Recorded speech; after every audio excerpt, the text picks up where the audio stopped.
नमस्कार, मैं रचना शर्मा चढ़ती कला टाइम टीवी देख रहे हैं सभी दर्शकों का स्वागत करती हूं। आप देख रहे हैं उत्तर प्रदेश के समाचार। उत्तर प्रदेश के मुख्यमंत्री योगी आदित्यनाथ ने सेंट्रल इलेक्ट्रॉनिक्स लिमिटेड यानी सीईएल को भारत के औद्योगिक पुनरुद्धार और आत्मनिर्भरता का प्रतीक बताया है। उन्होंने कहा कि यह प्रधानमंत्री नरेंद्र मोदी के 2047 तक विकसित भारत के विजन का महत्वपूर्ण हिस्सा है और सीईएल जैसे संगठनों के माध्यम से नया भारत ताकत, प्रौद्योगिकी और आत्मविश्वास के साथ आगे बढ़ रहा है। मुख्यमंत्री योगी आदित्यनाथ और केंद्रीय विज्ञान एवं प्रौद्योगिकी राज्य मंत्री स्वतंत्र प्रभार डॉक्टर जितेंद्र सिंह ने साहिबाबाद, गाजियाबाद में CEL ESEDS green data centre की आधारशिला रखी। कार्यक्रम के दौरान मुख्यमंत्री योगी आदित्यनाथ ने सीईएल द्वारा विकसित किए जा रहे नए ग्रीनफील्ड डाटा सेंटर पर खुशी जाहिर की। उन्होंने कहा कि यह 2070 तक शुद्ध शून्य उत्सर्जन के पीएम मोदी के लक्ष्य को प्राप्त करने की दिशा में एक मजबूत कदम है। उन्होंने ये भी बताया कि उत्तर प्रदेश 2027 तक 20,000 मेगावाट नवीनीकरणीय ऊर्जा उत्पन्न करेगा, जिसमें सीईएल महत्वपूर्ण भूमिका निभाएगा। कार्यक्रम के दौरान सीईएल ने भारत सरकार को 21 करोड़ रुपए का लाभांश चेक भी सौंपा और 200 मेगावाट और सौर मॉड्यूल परियोजना के लिए सीएल और मल्टी इंफ्रा के बीच एक समझौता ज्ञापन का आदान प्रदान किया गया। इस अवसर पर बोलते हुए मुख्यमंत्री ने सीएल को 50 वर्ष की यात्रा को प्रेरणादायक सफलता की कहानी बताते हुए कहा कि कंपनी अब अमृत काल में प्रवेश कर चुकी है और प्रधानमंत्री मोदी के विकसित भारत के सपने को पूरा करने में महत्वपूर्ण भूमिका निभा रही है। सीएम योगी ने रेलवे, रक्षा, अक्षय ऊर्जा और शिक्षा जैसे क्षेत्रों में सीएल के नवाचारों की प्रशंसा की। हमें नेट जीरो के लक्ष्य को प्राप्त करना है। नेट जीरो के लक्ष्य को प्राप्त करने के लिए अगर आप देखेंगे, दुनिया के तमाम विकसित देशों ने अपने यहाँ थर्मल पावर की प्रोडक्शन को बैन किया है, कंट्रोल किया है। उन्होंने रिन्यूएबल एनर्जी को या ग्रीन एनर्जी की तरफ ये लोग गए हैं। हाइड्रोजन एनर्जी उसमें हो सकती है, उसमें एटॉमिक एनर्जी हो सकती है। ये बहुत सारी चीजें हैं जिसमें उन लोगों ने कदम बढ़ाए हैं। भारत के अंदर इलेक्ट्रॉनिक्स यानी यह क्षेत्र हमारे पास ऐसा है जिसमें रिन्यूएबल एनर्जी के सेक्टर में हम लोगों को एक अच्छा कार्य करना होगा और मुझे लगता है कि भारत की उन अग्रणी संस्थाओं में सीएल है, जिन्होंने सोलर फोटोवोल्टिक मॉड्यूल स्थापित किया है, उसको बनाने में सफलता प्राप्त की है और इसका उपयोग हम लोगों ने कई जगह पर किया है। खासतौर पर उन जगहों पर जो हमारे ट्राइबल एरिया थे, जहां पर हम लोग सामान्य लाइन पहुंचाने में मदद थी, बीच उसमें मदद नहीं हो पा रही थी, जंगलों के बीच में था, फॉरेस्ट के क्लियरेंस लेने में दिक्कतें हो रही थी, एनजीटी के तमाम उसमें पहले से ही एनजीटी के द्वारा तमाम प्रतिबंध लगाए गए थे।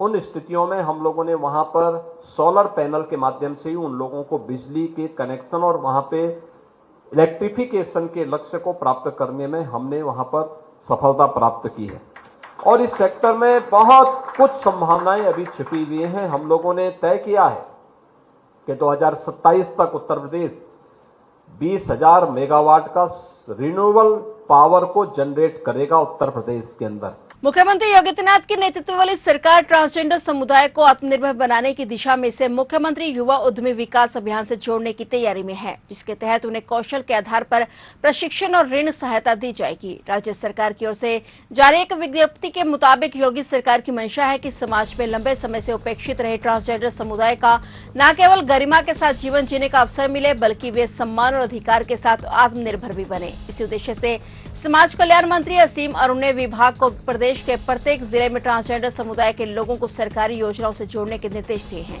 इसके तहत हर जिले में कम से कम 2 ट्रांसजेंडरों को रोजगार दिलाने का लक्ष्य रखा गया है। सरकार के मुताबिक गोरखपुर में संचालित गरिमा गृह में रह रहे ट्रांसजेंडरों को शिक्षा, प्रशिक्षण और रोजगार दिलाकर समाज की मुख्य धारा से जोड़ा जा रहा है। यहाँ अब तक 8 ट्रांसजेंडरों को विभिन्न क्षेत्रों में प्रशिक्षित कर रोजगार उपलब्ध कराया गया है। गरिमा गृह को तकनीकी रूप से सशक्त बनाने की दिशा में भी कदम उठाए जा रहे हैं। योगी आदित्यनाथ की सरकार इन केंद्रों के माध्यम से ट्रांसजेंडरों को शिक्षा, डिजिटल साक्षरता, पाक कला, सिलाई, कंप्यूटर, सौंदर्य कला जैसे क्षेत्रों में प्रशिक्षित कर स्वरोजगार से जोड़ने पर विचार कर रही है। साथ ही सरकार यह भी सुनिश्चित कर रही है कि ट्रांसजेंडर समुदाय को राशन कार्ड, आयुष्मान भारत योजना, प्रधानमंत्री आवास योजना और पेंशन जैसी सुविधाओं का लाभ सीधा मिले। इसके लिए अलग से जनगणना कराए जाने की भी तैयारी है।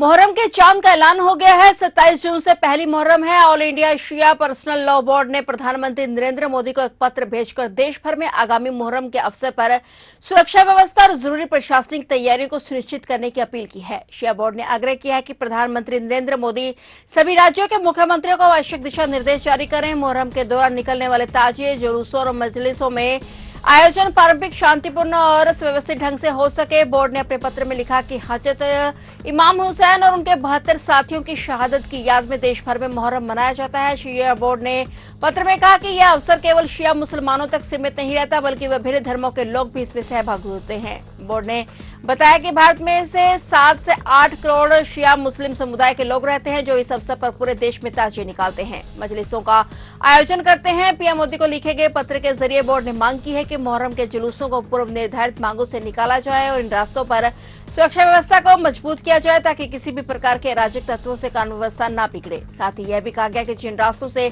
जुलूस निकलते हैं उनकी मुरम्मत, सफाई और गर्मी को ध्यान में रखते हुए पानी का छिड़काव और टैंकरों की व्यवस्था की जाए।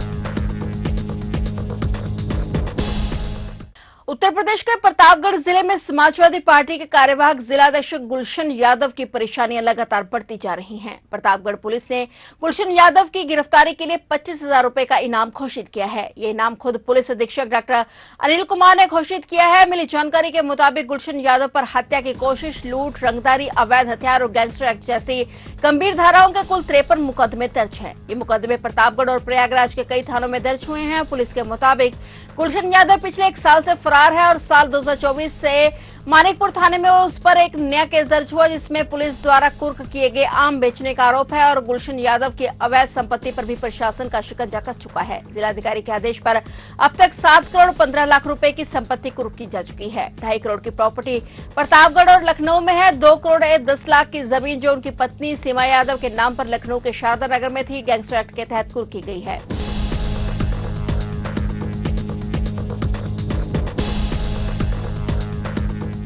रामनगरी अयोध्या में जगन्नाथपुरी की तर्ज पर भव्य रथ यात्रा निकालने की परंपरा है। इस परंपरा का निवन हर वर्ष भव्य पूर्वता से किया जाता है और इस साल भी आज शुक्रवार के और रामनगरी के 10 मंदिरों से भगवान जगन्नाथ की रथ यात्रा निकाली गई है। आषाढ़ शुक्ल चतुर्थी से बीमार चल रहे भगवान जगन्नाथ बृहस्पतिवार को स्वस्थ हो गए। उनका 10 दिनों से औषधि उपचार किया जा रहा था। बीमार होने के चलते भगवान जगन्नाथ दर्शन नहीं दे रहे थे। मंदिर के पट बंद कर दिए गए थे और इससे पहले भगवान का भव्य श्रृंगार कर आरती पूजन किया गया। आज शुक्रवार को भगवान रथ पर निकलकर भक्तों को दर्शन देने के लिए आज तैयार हैं। आज भव्य गाजे बाजे के साथ शोभा यात्रा निकाली गई है।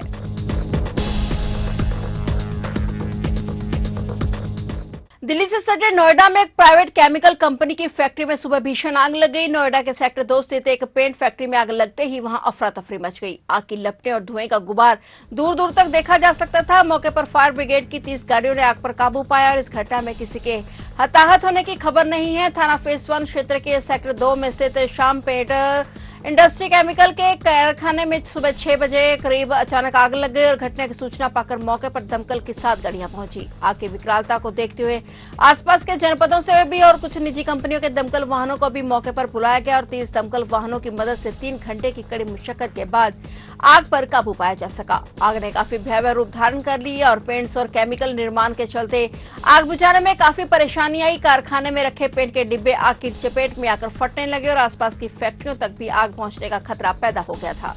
गनीमत ये रही कि आग लगने के समय कारखाने में कोई मौजूद नहीं था और इस घटना में किसी की जनहानि की सूचना नहीं है।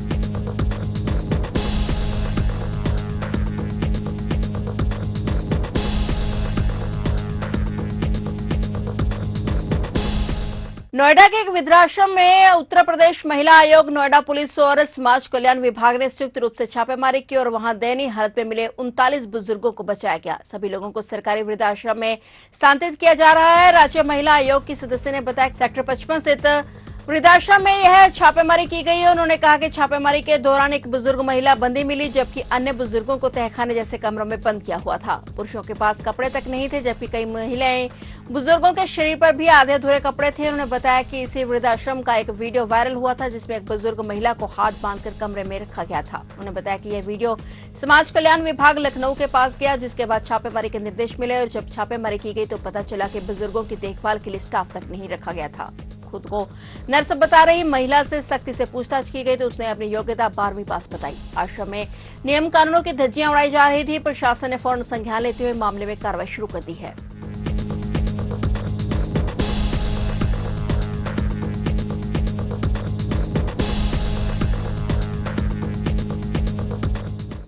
मिर्जापुर जिले के राजगढ़ थानाध्यक्ष ने रैंकिंग सुधारने के लिए पहले अपने मोबाइल नंबर से शिकायतें की और उसके बाद उनका निस्तारण भी कर दिया। यही नहीं, शिकायत करने वालों को संतुष्ट होने की झूठी रिपोर्ट भी लगा दी। इस कारस्तानी का खुलासा होने पर एसएसपी सोमेन वर्मा ने थानाध्यक्ष को निलंबित कर दिया है। IGRS पोर्टल पर जाने वाली शिकायतों के निस्तारण की थानाध्यक्ष रैंकिंग बनती है। राजगढ़ थाने को कई बार प्रदेश में पहला स्थान मिल चुका है और 10 दिन पहले जारी रैंकिंग में राजगढ़ थाना का प्रतिशत कम था और इसके बाद रैंकिंग सुधारने के लिए थानाध्यक्ष महेंद्र पटेल ने अपने ही मोबाइल नंबर से धमकी देने, गाली गलौच आदि मामलों में IGRS पर 3 शिकायतें दर्ज कराई और इसके बाद अपने थाने के दरोगा से तीनों शिकायतों में जांच रिपोर्ट लगवाकर उनका निस्तारण भी कर दिया। कार्रवाई में पीड़ित के संतुष्ट होने के बारे में भी बताने पर बेहतर रैंकिंग मिलती है। इसके लिए थानाध्यक्ष ने IGRS पोर्टल पर शिकायतें करने वालों को संतुष्ट होने की झूठी रिपोर्ट भी लगा दी। उधर किसी ने थानाध्यक्ष के इस कारनामे की सूचना SSP को दी और SSP ने CO ऑपरेशन मुरेंद्र पाल से मामले की जांच कराई तो शिकायत सही पाई गई और इस पर SSP सोमेन वर्मा ने राजगढ़ थानाध्यक्ष महेंद्र पटेल को निलंबित कर दिया है। वहीं बेहतर कानून व्यवस्था के लिए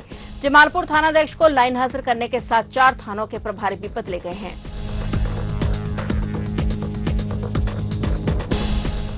उत्तर प्रदेश के पश्चिमी हिस्से में बीते 2 दिनों से मानसून की सक्रियता बढ़ी है और मौसम विभाग ने प्रदेश के पश्चिमी और तराई इलाकों में 14 जिलों में आज शुक्रवार के लिए भारी बारिश की चेतावनी जारी की है। साथ ही 55 जिलों में गरज चमक और आकाशीय बिजली गिरने की संभावना जताई गई है। बृहस्पतिवार को भी लखीमपुर खीरी, सिद्धार्थनगर समेत कई जिलों में हल्की से मध्यम बारिश हुई। हालांकि पूर्वी हिस्से में हो रही छिटपुट बारिश से लोगों को उमस भरी गर्मी से राहत नहीं मिली है। सभी को मानसून की अच्छी बारिश का इंतजार है। मौसम विभाग की माने तो ये इंतजार जल्द खत्म होने वाला है। 28 से 30 जून के बीच पूर्वी और पश्चिमी दोनों संभागों में होगी अच्छी बारिश के संकेत हैं और आंचलिक मौसम विभाग केंद्र लखनऊ के मुताबिक पश्चिमी यूपी, तराई और बुंदेलखंड के कुछ हिस्सों में आज हल्की से मध्यम बारिश और गरज चमक के संकेत हैं। 28 से 30 जून के बीच पूर्वी और पश्चिमी दोनों संभागों में अच्छी बारिश की संभावना है। वहीं कई जगह पर गरज चमक के साथ बिजली गिरने की भी संभावना जताई गई है। फिलहाल उत्तर प्रदेश के समाचारों में इतना ही और नए समाचारों के साथ फिर से हाजिर होंगे। तब तक के लिए देखते रहिए चढ़ती कला टाइम टीवी।